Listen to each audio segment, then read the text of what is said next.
Welcome back to The Last Call. I'm your host, Justin Holbrook. Get ready for a week of nonstop action with teams you've never watched this season until now. But two teams we've been watching all year are Auburn and Alabama, and both are going dancing. This is the route that Devontae Smith took on his first and only catch of the game. It just so happened to be the game-winning touchdown in overtime as the Alabama Crimson Tide topped the Georgia Bulldogs 26-23, giving the Tide their 5th national championship under head coach Nick Saban. In order to buy tickets in this 70,000-seat stadium, you have to buy a personal seat license, also known as a PSL. And a PSL is a one-time fee to get the rights for season tickets. It's actually a pretty common practice when you build a new stadium. 19 NFL teams have done it. Teresa, just 2 years ago, Clint Myers and his Auburn team were playing for a national championship. Now, he and his son Corey, who resigned in March, are under heavy scrutiny. According to a report from ESPN, several players described a culture of routine manipulation, isolation, and exploitation. Auburn Athletics is saying Clint Myers retired, while the university claims it made staff changes, creating confusion on what the official stance is from Auburn. The Central is undefeated at 9-0, and if you notice, I recruited some guys to make me look better. From the 1993 state championship team, I've got Griff Gordy. He was the quarterback, right, sir? We've got Mr. Brandon Johnston, and of course we've got Scott King. But the man of the hour is Mr. Wayne Trawick. Coach, you were the only coach to lead a team to a state championship here at Central. What was so special about that team? To help them get through that grueling schedule, the Tigers are going to rely on junior pitcher Casey Mize. Mize is listed as a preseason All-American by Collegiate Baseball and the 5th best major league prospect by D1Baseball.com. The last time the Auburn Tigers had a pitcher taken in the top 100 was back in 2004. So the biggest question is, can you do an Ed Orgeron impression yet? What was it like to hear him talking? Can you do the impression? Because I've been working on mine. I think I've got a pretty good one. I want to hear if you have one. It's kind of hard to do it. I don't think anybody can do it except for him, to be honest. I mean, hey, you want to give it a try? Yeah, it's good to have you here on the program, Peter. Yeah, that's probably the best one. Looking forward to hold that tiger. That's exactly how it sounds. I'm not even gonna lie. Justin Holbrook has the story. As you approach exit 79, leaving Georgia, heading into Alabama, there are two options, a right toward Lynette and a left toward Valley. But on Friday, 2 players, one from each city, found somewhere to meet in the middle. I saw how upset he was, and I just knew that I needed to go up to him and give him a hug and say he's still the best player around here. For him to come in and try to keep me up and to let me know to keep my head up, that did a lot for me. Daniels Valley Rams had just shocked Christian's Lynette Panthers, who won a state title last year. The schools are bitter rivals, but the 2 players have been friends since kindergarten. It was the first day of school, and our parents knew each other, so our relationship has just grown since kindergarten. But don't let the hug fool you. A lot of competition also, like from wrestling in the pool to Kickball back in kindergarten, we've always tried to keep more home runs than each other. All-star baseball, having a competition throughout the week, practicing to see who can hit the most home runs. And now we're just fighting each other in high school football. It's always been a competition between us. 3 years ago, Christian's dad Clifford took the head coaching job at Lynette, putting a bridge between their friendship. We talk all the time still. It's not that hard for me, but you'd think it would be because we're rivals and all that kind of stuff. But no matter where you go or anything, you still have friends. No matter what you're doing, rivals, it don't matter. With a true best friend, like you don't have to talk to him every day for him to know you're still there. So I think he's more than the best friend to me. He's been like my brother since we was young. So it's God and family before anything else. So, and he's like family to me. So it comes before football. The bond that they have, it'll be lifetime. You know, when they get their families and get married and they have children, they'll still come and visit each other and see each other. And to be honest with you, after that game was over, when I saw that, you know, my mind went immediately to this is what it's all about. Legendary NFL coach Vince Lombardi once asked, if winning isn't everything, then why do they keep score? Well, coach, these 2 friends might just be the answer. Reporting on your side, Justin Holbrook, News 3 Sports.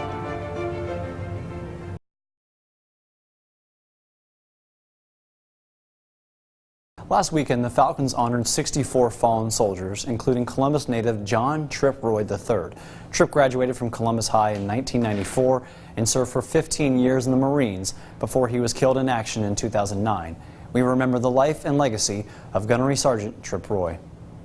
I'm Matt Ryan, and we play for John Roy III. I'm Matt Ryan, and we play for John Roy III. I freak out. I'm like, and I go, Mom, wake up. And I show it to her, and she screamed. The Falcons, along with the Tragedy Assistance Program for Survivors, or TAPS, connected 64 families of fallen soldiers to players and coaches with the team. People ask us all the time, like, you know, what do the families get out of this weekend with us? And I said, man, you got it all wrong.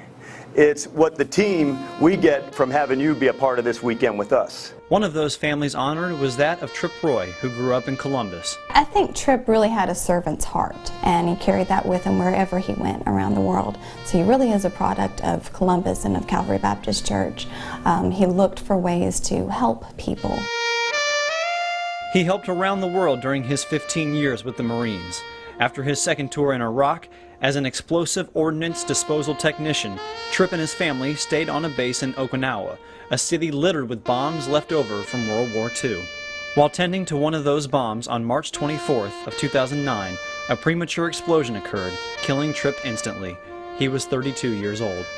The moment that it happened, I felt a pressure, almost like something pushed me back in my chair, and then an extreme feeling of doom. Something had gone terribly wrong. That's how close we were. I felt the impact at the instant of his death. More than the impact of his death is the impact of his life and how he approached each day. He was goofy, he was silly, and he was a prankster. He was also a volunteer with the youth group, any youth group that we were with, taught Sunday school, was also part of the praise and worship team, started a praise and worship team where need be, and so he found a way. He always found a way to serve. He found a way, just like Amanda has, in raising their two children, Jackson and Alyssa, while also working as a high school teacher.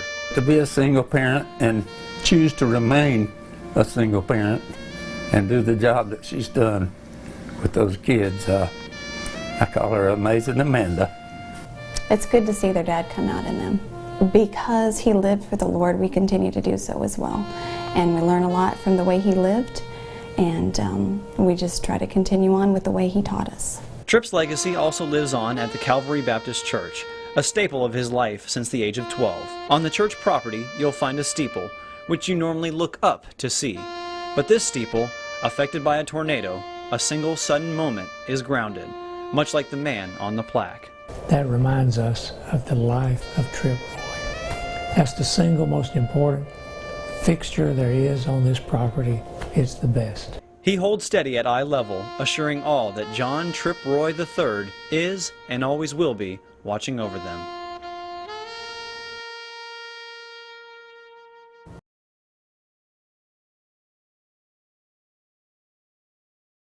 In Warm Springs, Georgia, you'll find the town's most known site, Roosevelt's Little White House. It was the personal retreat of our 32nd president, Franklin Delano Roosevelt. Just down the road, you'll find another retreat for a group of athletes called the West Georgia Wolverines. Off the sideline, 1, 2, 3, Wolverines! And into the game. That's the team motto for the West Georgia Wolverines. You just get used to the chair. It's almost like it's not there, like you're just using your legs. Some wheelchair athletes can walk, but they all have a physical disability preventing them from playing a stand-up sport. The one player on the Wolverines confined to a wheelchair is also the team's leader. I try and look for people that are struggling, people that look like they're having a hard time with their disability, or people that have just newly found their disability. Logan was once one of those kids dealing with his disability after a car accident left him without the use of his legs. That was perfect pass. I was 5 when I was put in the wheelchair, so I didn't really have too much to do around anymore until Coach Matt came and found me. I learned how to serve. In fact, I'm one of the ones who forgot how to say no. Coach Richard McIntyre, or Coach Mac as the players call him, took over the team back in 2001. His original plan was just to coach for a few months until the team could find a replacement coach. Well, 17 years later, he's still the head coach of the Wolverines and still loves every minute of coaching this team. After that season, I was hooked. Pick them up down here, but stay with your man. Coach Mack served in the Vietnam War and started teaching physical education in Meriwether County in 1972, where he stayed until retiring 35 years later. One of the biggest things is to get kids who qualify to get in a chair. They're afraid of being ostracized for being in a chair. What would you be missing out on if this wasn't here? Sports in general. I've made a lot of great friendships playing for this team. It all starts with taking that first spin on the court. I think all of us have helped each other grow. And we've had kids that were bullied, kind of depressed over there. over their disabilities and stuff. And I mean, by the time they end up leaving here, it's all gone. I mean, that's so great to see somebody succeed who didn't think they could. It's that voice that led to this. Please welcome Mr. Leo Wells. Don't tell the Blue Jackets I'd be here whether they let me sing or not. You know, I love hockey and I love this team. To the team, his voice means one thing. You know you're home. You know, it's Leo's a big part of what we do here. That's the first moment that the crowd's really fired up and ready to go. In the arena, he's a celebrity. About 10 years ago, a group of fans started the chant when his parents came to see him at a game. And I have met the 4,000 people who started it individually. And you know what? Maybe they did all start on the same night. I don't know. But it really has taken off. Another thing that's taken off, this t-shirt from Homage. The company reached out to Leo during the Jackets' unbeaten streak in December, and from there, it's been all uphill for Leo and for the Jackets. It was all pretty surreal, actually. I mean, it's pretty strange. My dad asked me when the fall line comes out what he should expect to be purchasing. He runs a nursing home, but his office is on the ice. After 14 years, it's still about watching hockey and seeing friends. Hey, brother, what's up, man? At the end of the day, the best part is getting to come and see free hockey. I mean, that's my compensation for doing this. So, I mean, it's free season tickets. You kidding me? For singing one, maybe two songs, it's a pretty good deal. Oh! Whoa! He's a diehard fan, but above all, he's a hugger and a kisser. Yeah. Hi, Anthony. If you meet him, you'll always remember one thing. His smile and laughter is so contagious. He just puts a smile on your face, man. Bill was diagnosed with a mental disability at 2 years old, and doctors said he would never function on his own. Against all odds, Bill has lived on his own in his apartment and functioned on his own. But he's never truly alone. Shoot, you call my mom, Mom, and my sister, Sister, so like Bill is definitely part of our family. And he considers the whole town part of his family. How are you, buddy? Fine. Good, good. I'm your buddy, huh, Bill? Yeah. Gahanna Lincoln found a way to return the love in 2004 when it started the Bill Withrow Award. I would give up any other award, anything else, just for Bill's award. Students like Kathleen must submit an essay answering one question. What does Gahanna Bill mean to you? That's probably your favorite day of the year, isn't it? Oh, yeah. Yep. Only one boy and one girl get the award, but everyone in Gahanna gets this message from Bill. Love you, buddy. Love you, buddy.